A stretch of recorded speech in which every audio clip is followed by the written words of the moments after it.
right. Well, I'd like to thank you for leaving crazy person out of the description. So I thought, I was trying to think what is the most useful thing that I could, what could I say that could actually be helpful or useful to you in the future? And I thought I'd perhaps tell the story of how I sort of came to be here. How did some of these things happen? And maybe there's some lessons there, because I often find myself wondering, how did this happen?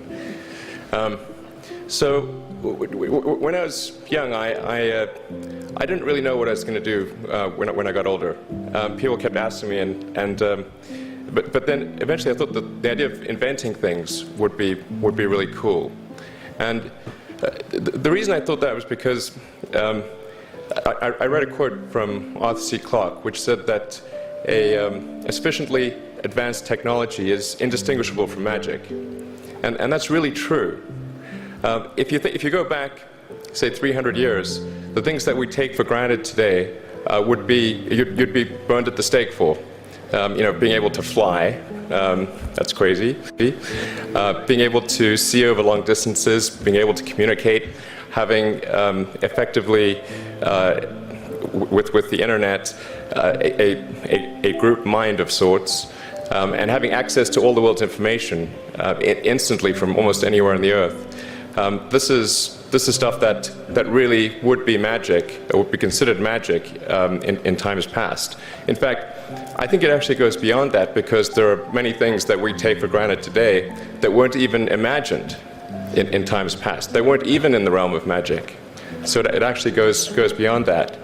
So I thought, well, if I can do some of those things, basically if I can advance technology, then that's like magic, and that would be really cool. And I also had sort of a slight existential crisis, because I was trying to figure out what does it all mean? Like, what's the purpose of things?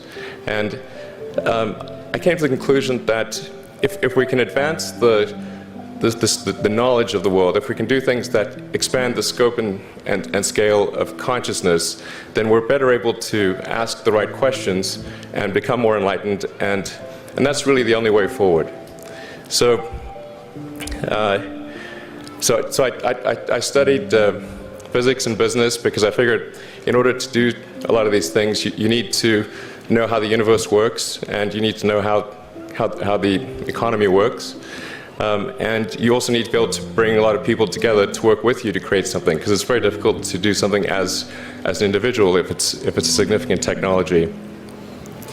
So I originally came out to California to try to figure out how to improve the energy density of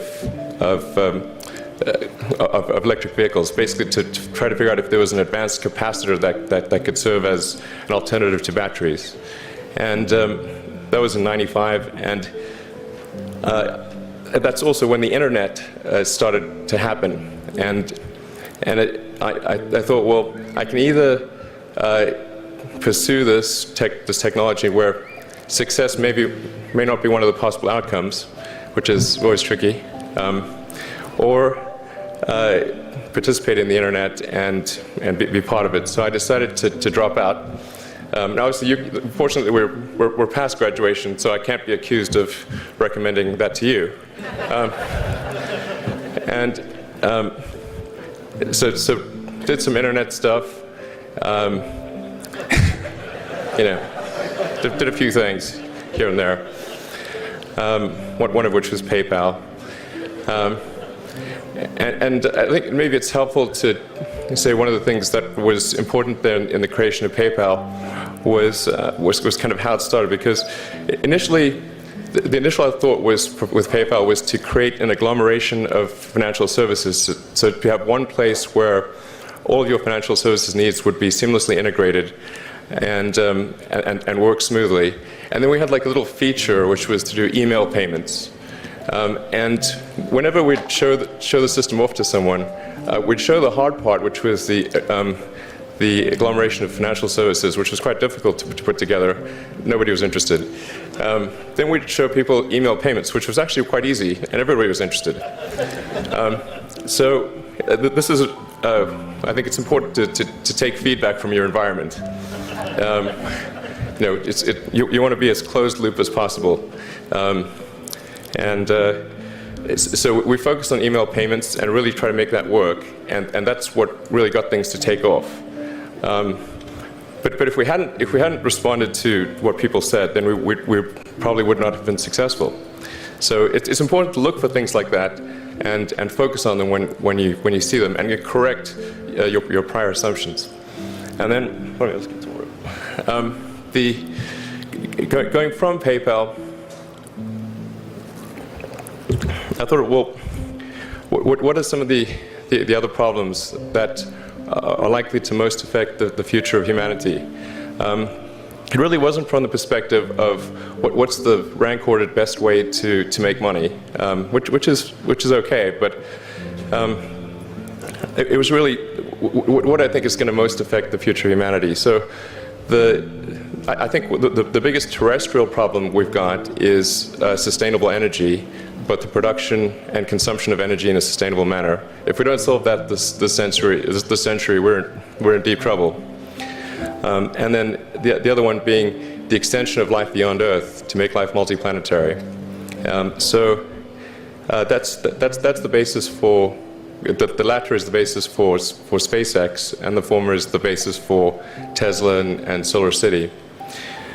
And when I started SpaceX, initially I thought that, well, there's no way one could possibly start a rocket company.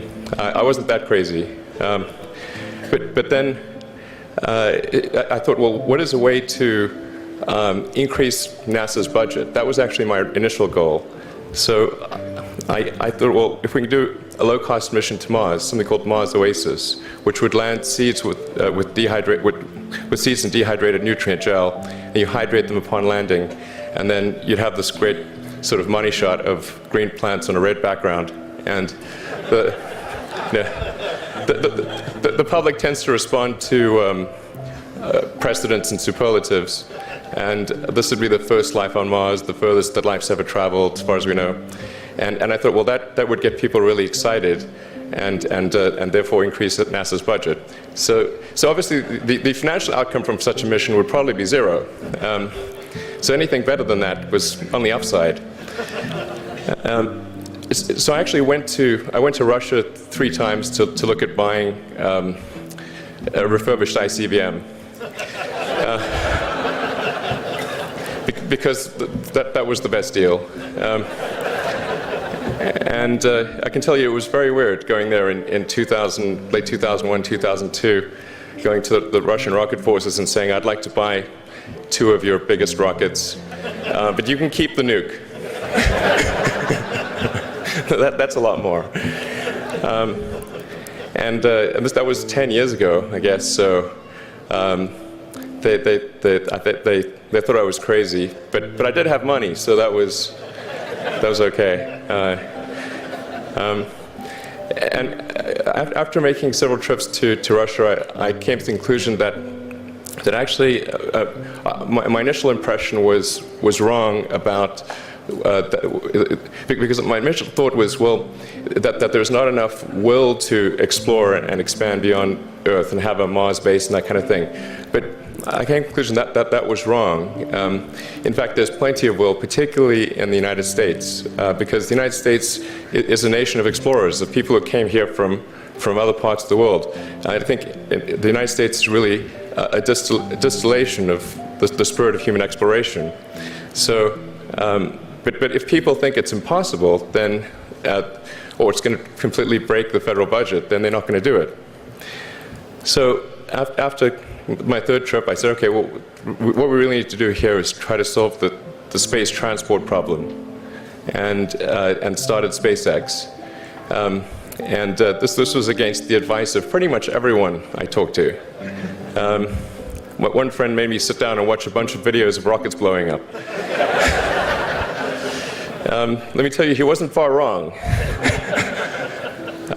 It was tough going there in the beginning because I'd never built anything physical. I mean, I'd built like little model rockets as a kid and that kind of thing, but I'd never had a company that built anything physical. So I had to kind of figure out how to do all these things and bring together the right team of people. And And so we did all that and then failed 3 times. It was tough going. Because the thing about a rocket is that the passing grade is 100%. You don't get to actually test the rocket in the real environment that it's going to be in. So I think the best analogy for rocket engineering is like if you want to create a really complicated bit of software, you can't run the software as an integrated whole, and you can't run it on the computer it's intended to run on. But the first time you put it all together and run it on that computer, it must run with no bugs. That's basically the essence of it. So we missed the mark there. The first launch, I was picking up bits of rocket near the launch site. It was a bit sad. But we learned with each successive flight, and were able to, eventually with the 4th flight in 2008, reach orbit. And that was also with the last bit of money that we had.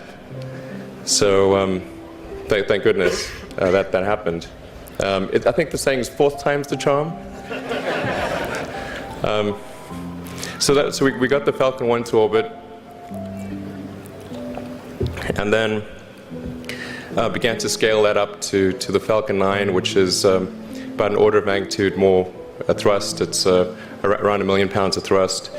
And we managed to get that to orbit, and then developed a Dragon spacecraft, which recently was able to dock and return to Earth from the space station. That was